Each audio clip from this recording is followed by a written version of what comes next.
Welcome to a new daily top Askreddit video. Today's topic: Older people on Reddit. What is 100% pure bullshit? Influencers, their lives aren't real. When I was a kid, the worst thing you could be was a poser. Be it with fashion or music, etc., you just didn't want to appear fake with it. It's sad because the posers won, and that's what all influencers are. Upvote for reminding me of the word poser. Timeshares. I'm assuming at this point it's just old people who have them because they don't seem to be as popular as they were when I was younger. But they are bullshit. My wife and I got roped into going to one of the presentations for it. There were probably about 20 other couples there too. The presenter just seemed like an evil little man.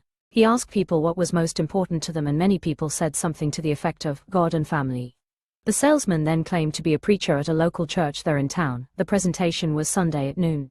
After that we toured the facility, and then they brought us back into a room with a bunch of finance guys. Reminded me of a car dealership.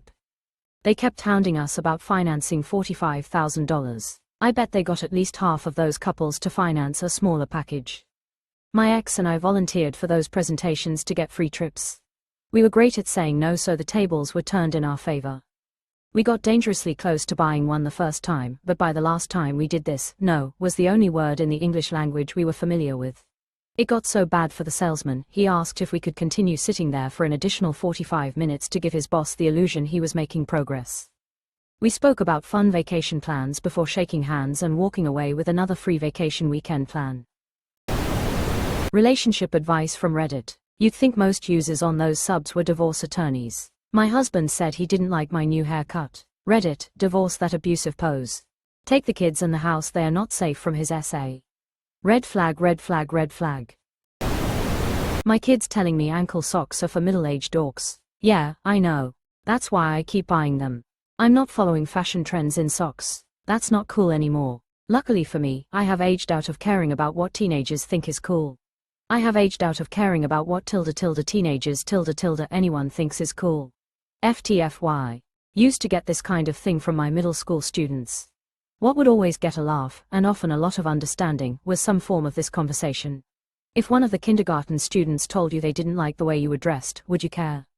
Usually over the top to seem cool. Lol, nah. They're kindergartners. They're probably still wearing Spider-Man shirts. Yep, exactly. And you're like a kindergartner to me. There will never be a point in your life when you're not like a kindergartner to me. So you sitting there in your little version of a Spider-Man shirt telling me, blank, doesn't really bother me. I liked it especially because you can deliver it like a roast or like a normal conversation, and only the delivery needs to change. 99% of dating advice. A lot of advice on the internet really. It's very hard to give generic advice that's good for everybody. Some people would have better dating lives if they put themselves out there a bit more. Others would do better if they reined it in and stopped approaching anyone that breathed in the general direction. Which advice is correct for the random person on the internet reading this comment? Who the fuck knows? I don't know you. I think most people's problems when it comes to dating are them focusing on what they're trying to get out of it, instead of just listening to the person across from them without any kind of preconceptions on how things are going to turn out. Companies phasing out physical media just to sell us stuff we don't actually own that can be taken away, edited, censored. You can have my DVDs, Blu-rays, vinyl records, and CDs when you pry them from my cold dead fingers. I'll acknowledge your list, and also add books, magazines to it as well. Making everything a subscription. Hate, hate, hate. Supplements pushed by influencers. Anything pushed by influencers. LinkedIn. It's just a bunch of corporate sociopaths jerking each other off. Great share. Appreciate the comment and upvote, increasing our company's exposure. Wedding drama. It doesn't matter. A wedding should be about celebrating two people getting married and two families coming together.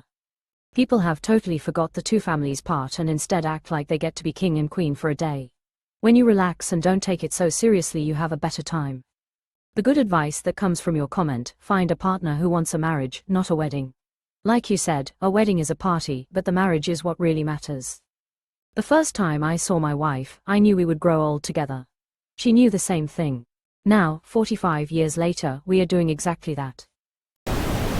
The fact that we don't own anything anymore, it's all a subscription. Former homeowner, I'm stuck renting. We rent our music from Spotify monthly. We rent our TV from Netflix monthly. Microsoft won't sell you Office anymore. Even my goddamn printer requires a monthly subscription and I haven't even used it this year. The quality of everything made is reduced to save money and increase margins, so we don't even get appliances and clothing and cars that last anymore. It's all a money-making scam.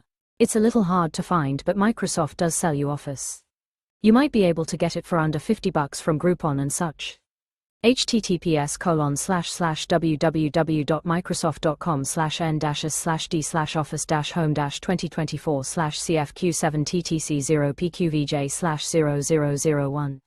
Edit: LibreOffice was fine, but not as nice as Office. This worked for me for free. https://massgrave.dev/thanks I purchased Office 2024 Business, LTSC, the other day. Thank goodness I'm technically inclined, computer literate. Finding a Fisher 24 is hard enough, then you have to download an IMG file, use another Microsoft tool to create an install script to run it, and then you can install it. Your average Windows user would not be able to figure it out. Edit: for those saying, just download the installer, as I mentioned, we're talking about LTSC, i.e. Business, Enterprise, not Home, or Home and Business. For LTSC you need to use the Office deployment tool. We rent our music from Spotify monthly. Old person here, I find this complaint tiresome. I can remember when I was young in the good old days I could afford around one record album per month. In $2025 it cost around $30, around $7 to $8 in 1980 money. Often that album might have one other good song other than the hit single. Today, for less than half of that $30 per month that I used to pay for one album, kids today can have access to every song or album ever written across basically a century and can play them anywhere they want at any time. It's ludicrous to me to suggest that is somehow worse. Especially when you still have the perfectly valid option of paying for your music. It's not like Spotify outlawed MP3s, but people see the easy option of paying Spotify for their app and act like they're being strong-handed into it. If you want to buy music, go ahead, it's literally more accessible today than ever. That, you're young, gain experience and don't care about money. When it should be, gain experience, whilst getting paid fair, because one day you won't be 25, yo. To add, because some people seem to misunderstand my comment, I'm not saying you should be like, give me $100,000 a year, without even attending university or having an in-demand trade skill. I'm saying you shouldn't be scraping when having your degree and some years of experience, 1 to 3. In other words, fuck unpaid internships.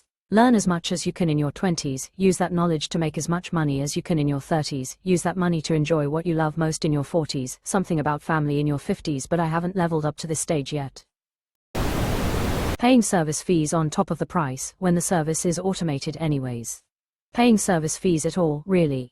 Fees, come to think of it. Surcharges, fees, additional costs, it's all bullshit meant to carve away a little more of your money after you've settled on the price. In most places, even the tax is included on the sticker price of goods. In America, the final price is anyone's guess. You can't be anything you want. You have limits. It's really hard to figure that out, but you'll likely be okay if you do. It's also okay to aim higher than you think you can reach, and it's not a failure to never hit your end goal. Any communication style that doesn't involve being direct but gracious. I remember on my first wedding day having someone tell me never to tell your husband what you think but to let him think it's his idea. That didn't work out for a variety of reasons, but that certainly didn't help. Simultaneously, I remember receiving advice about how to get what you want at work that involved asking for more than you need and how to bargain your way into things. These are all terrible ideas. You don't need to manipulate or trick people or tiptoe around expressing what you think. Just be honest and communicate your needs and ideas clearly while also being respectful of the feelings of those around you.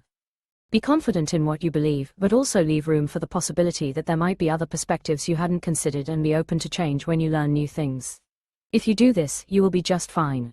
As a fellow, older people, take note of the gracious part. People often think of direct and gracious as being mutually exclusive when they're not. Direct doesn't mean be an asshole or devoid of tact. You can be straightforward and speak your mind but still be gracious, thoughtful. That's actually what makes being direct most effective. Say what you mean and communicate what you want without pretense or talking around the subject, but do it with tact and consideration for the person you're talking to. That's actually will make them far more receptive to what you're saying than if you're confrontational about it. Be straightforward in a way that conveys, we're working together to find a solution. Work hard, don't take time off, and your loyalty will be rewarded. 100,000% bullshit. My mom was so caught in this. Both folks were, but mom especially. Never missed work, stayed late, went early, did it all. Never made time for herself or us. She could have taken time off, but it was so drilled in that perfect attendance in anything we do shows pure dedication. She was 64 when she passed rather suddenly, surprise late-stage cancer, and we talked about it. One of her biggest regrets was realizing how often she and my dad chose work. They were raised to work. It's all they knew. She didn't realize until too late, many years later, that they had a choice. People just don't take advantage of what they earn. We get one shot. Go to the kid's ceremony, call out sick just because, take the vaca, do nothing with the time but take it no matter what. If it can be shared with loved ones, even better. I've not had a sick day in my whole life, I just crack on. Said the fucking idiot, who gets other people at the office sick.